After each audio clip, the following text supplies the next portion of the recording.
ಓಂ ಶ್ರೀಮಾತ್ರೇ ನಮಃ. ಶ್ರೀ ದೇವಿ ಖಡ್ಗಮಾಲಾ ಸ್ತೋತ್ರ ಅರ್ಥಚಿಂತನೆ ಭಾಗ 17.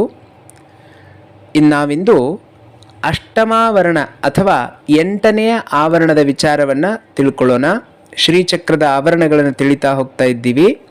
ಇಲ್ಲಿ ಬರುವಂತಹ ದೇವತೆಗಳು ಬಾಣಿನಿ, ಚಾಪಿನಿ, ಪಾಶಿನಿ, ಅಂಕುಶಿನಿ, ಮಹಾಕಾಮೇಶ್ವರಿ, ಮಹಾವಜ್ರೇಶ್ವರಿ, ಮಹಾಭಗಮಾಲಿನಿ, ಸರ್ವಸಿದ್ಧಿಪ್ರದ ಚಕ್ರಸ್ವಾಮಿನಿ, ಅತಿ ರಹಸ್ಯ ಯೋಗಿನಿ ಅಂತ ಕರೆಸ್ಕೊಳ್ತಾರೆ.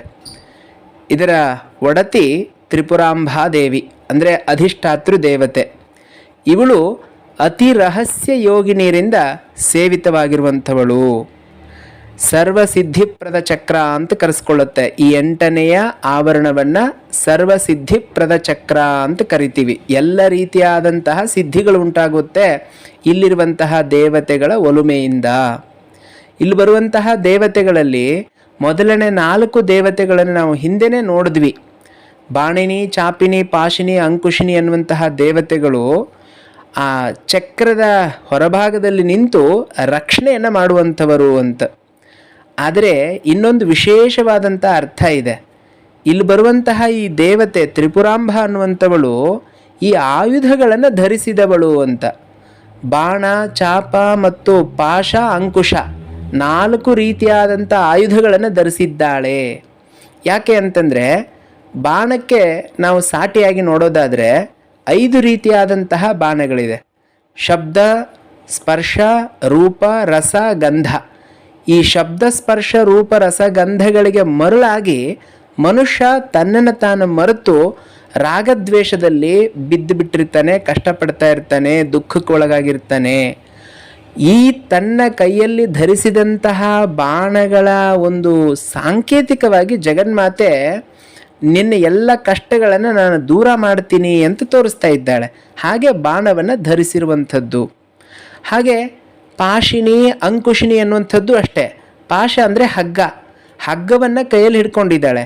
ಕಾರಣ ಏನು ಅಂತಂದರೆ ನಾವು ಕೂಡ ಪಾಶದಿಂದ ಬಂಧಿಸಲ್ಪಟ್ಟಿದ್ದೀವಿ, ಹಗ್ಗದಿಂದ ಬಂಧಿಸಲ್ಪಟ್ಟಿದ್ದೀವಿ. ಆ ಹಗ್ಗ ಯಾವುದು ಅಂತಂದರೆ ಮಮಕಾರ ಅಂತ. ಇದು ನಂದು ಅನ್ನುವಂತಹ ಮಮಕಾರ ಇದೆಯಲ್ಲ, ಆ ಮಮಕಾರದಿಂದಲೇ ನಾವು ಪ್ರತಿ ಬಾರಿ ದುಃಖಕ್ಕೆ ಒಳಗಾಗ್ತಾ ಇರ್ತೀವಿ. ವಸ್ತುತಃ ಇದು ಯಾವುದೂ ನಮ್ಮದಲ್ಲ, ಆದರೂ ನಂದು ಅನ್ನುವಂತಹ ಒಂದು ಮಮಕಾರ ನಮಗೆ ದುಃಖವನ್ನು ಉಂಟು ಮಾಡುತ್ತಾ ಇದೆ. ಆ ದುಃಖವನ್ನು ಪರಿಹರಿಸುವುದರ ಸಂಕೇತವಾಗಿ ಜಗನ್ಮಾತೆ ಕೈಯಲ್ಲಿ ಹಗ್ಗವನ್ನು ಹಿಡಿದಿದ್ದಾಳೆ. ಹಾಗಾಗಿ ಅವಳು ಪಾಶಿನಿ ಅಂತ ಕರೆಸ್ಕೊಳ್ತಾಳೆ. ಹಾಗೆ ಅಂಕುಶಿನಿ ಅಂತ ಕರೆಸ್ಕೊಳ್ತಾಳೆ. ಅಂಕುಶಿನಿ ಅಂತಂದರೆ, ಅಂಕುಶ ಅಂತಂದರೆ ಈ ಆನೆಗಳನ್ನು ಕಂಟ್ರೋಲ್ ಮಾಡಲಿಕ್ಕೆ ಇಟ್ಕೊಂಡಂತಹ ಒಂದು ರಾಡ್. ಅದು ಆನೆಗಳೇನಾದರೂ ತುಂಬ ತರಲೆ ಮಾಡಿದಾಗ ಮಾವುತ ಅದರ ತಲೆ ಮೇಲೆ ಕೂತ್ಕೊಂಡು ಚೆನ್ನಾಗಿ ಚುಚ್ಚುತ್ತಾನೆ. ಹಾಗೆ ನಾವು ತಾಯಿಯನ್ನು ಮರೆತು ಅಹಂಕಾರ ಪಡಲಿಕ್ಕೆ ಪ್ರಾರಂಭ ಮಾಡಿದ್ವಿ ಅಂತಂದರೆ ಆ ಅಂಕುಶದಿಂದ ನಮ್ಮ ಅಹಂಕಾರವನ್ನು ನಿಗ್ರಹಿಸ್ತಾಳೆ ಅನ್ನುವಂಥದ್ದು ಅದರ ಸಂಕೇತ. ಹಾಗೆ ಚಾಪಿನಿ ಅಂತ ನಮ್ಮಲ್ಲಿರುವಂತಹ ಈ ಅಹಂಕಾರವನ್ನು ಕಟ್ಟು ಮಾಡುವಂಥವಳು, ಅದನ್ನು ತುಂಡರಿಸುವಂಥವಳು.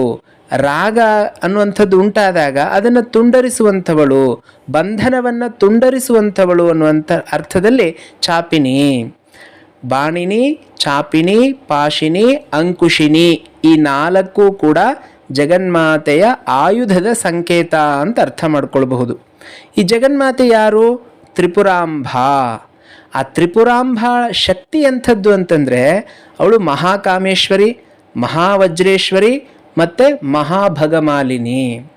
ಈ ಮಹಾಕಾಮೇಶ್ವರಿ ಅಂತಂದಾಗ ಕಾಮರೂಪ ಪೀಠ ಅನ್ನುವಂಥದ್ದು ಇದೆಯಲ್ಲ, ಅದರ ಅಧಿಷ್ಠಾತೃ ದೇವತೆ ಅಂತ ಸರಳವಾಗಿ ನಾವು ಅರ್ಥ ಮಾಡ್ಕೊಳ್ಬಹುದು. ಆದರೆ ಅವಳು ಒಂದು ಶಕ್ತಿ ಎಂಥದ್ದು? ಬ್ರಹ್ಮನ ಸೃಷ್ಟಿ ಏನು ನಿರ್ಮಾಣ ಆಗುವಂಥದ್ದಿದೆಯೋ ಆ ಸೃಷ್ಟಿಯ ಶಕ್ತಿಯೇ ಜಗನ್ಮಾತೆ. ಹಾಗೆ ಅವ್ಯಕ್ತ ಪ್ರಕೃತಿಯನ್ನು ಅವಳು ಪ್ರತಿನಿಧಿಸುವಂಥವಳಾಗಿದ್ದಾಳೆ. ಅದೇ ರೀತಿ ಪೂರ್ವ ದಿಕ್ಕಿನಲ್ಲಿ ವಜ್ರೇಶ್ವರಿ ಅನ್ನುವಂಥವಳು. ಆ ಚಕ್ರವನ್ನು ಇಟ್ಕೊಂಡು ನಾವು ನೋಡಿದ್ರೆ ನಮಗೆ ಅರ್ಥ ಆಗತ್ತೆ. ಅಲ್ಲಿ ಬರುವಂತಹ ವಜ್ರೇಶ್ವರಿ ಪೂರ್ಣಗಿರಿ ಪೀಠದ ಅಧಿಷ್ಠಾತೃ ದೇವತೆ ಅಂತ ಕರೆಸ್ಕೊಳ್ತಾಳೆ.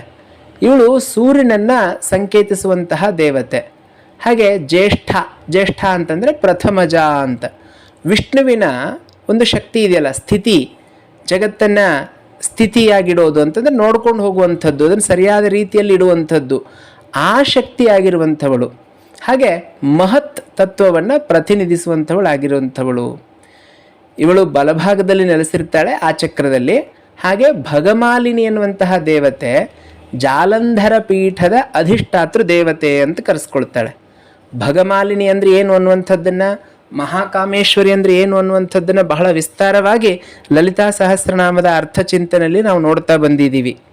ಈಗ ಸರಳವಾಗಿ ಹೇಳಬೇಕು ಅಂತಂದರೆ, ಇಲ್ಲಿ ಬರುವಂತಹ ಈ ದೇವತೆಗಳ ಒಂದು ಶಕ್ತಿ ಎಂಥದ್ದು? ಈ ಭಗಮಾಲಿನಿ ಅನ್ನುವಂಥವಳು ಅಗ್ನಿಯನ್ನು ಸಂಕೇತಿಸುವಂತಹ ದೇವತೆ. ಅದು ರುದ್ರದೇವರು ಲಯವನ್ನು ಮಾಡ್ತಾರಲ್ಲ, ಜಗತ್ತನ್ನು ಲಯ ಸಂಹಾರ ಮಾಡುವಂಥದ್ದಿದೆಯಲ್ಲ, ಆ ಶಕ್ತಿಯಾಗಿರುವಂಥವಳು. ಅವಳನ್ನು ರೌದ್ರಿ ಅಂತ ಕರಿತೀವಿ. ಆ ರೌದ್ರಿಯನ್ನು ಪ್ರತಿನಿಧಿಸುವಂಥವಳೇ ಭಗಮಾಲಿನಿ ದೇವಿ. ಮತ್ತು ಅವಳು ಅಹಂಕಾರಕ್ಕೆ ಪರ್ಯಾಯವಾಗಿ ಇರುವಂಥವಳು. ಇವಳು ಆ ಚಕ್ರದ ಎಡಭಾಗದಲ್ಲಿ ನೆಲೆಸಿದಂಥವಳು ಅಂತ ಕರೆಸ್ಕೊಳ್ತಾಳೆ.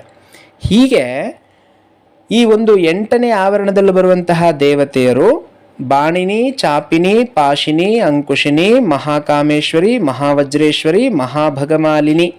ಈ ದೇವತೆಗಳ ಒಲುಮೆ ಉಂಟಾದರೆ ಸರ್ವಸಿದ್ಧಿಪ್ರದ ಚಕ್ರಸ್ವಾಮಿನಿಯ ಆಶೀರ್ವಾದ ನಮಗಾಗತ್ತೆ.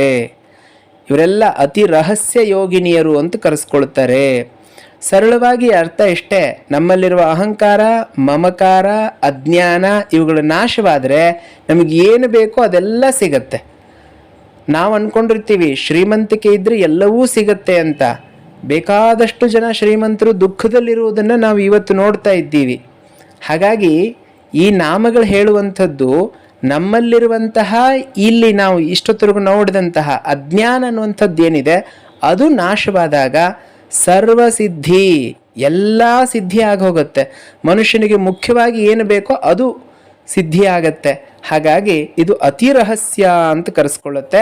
ಅಂತಹ ಅತಿ ರಹಸ್ಯ ಯೋಗಿನಿಯರಿಂದ ಪರಿವೃತವಾದಂತಹ, ಸೇವಿತಳಾದಂತಹ, ಸರ್ವಸಿದ್ಧಿಪ್ರದ ಚಕ್ರಸ್ವಾಮಿನಿಯಾದಂತಹ ತ್ರಿಪುರಾಂಬ ಎಲ್ಲರಿಗೂ ಒಳ್ಳೆಯದನ್ನು ಮಾಡಲಿ. ನಾಳೆಯ ದಿವಸ 9ನೇ ಆವರಣದ ವಿಚಾರವನ್ನು ತಿಳಿಯುವಂತಹ ಪ್ರಯತ್ನ ಮಾಡೋಣ. ಧನ್ಯವಾದಗಳು.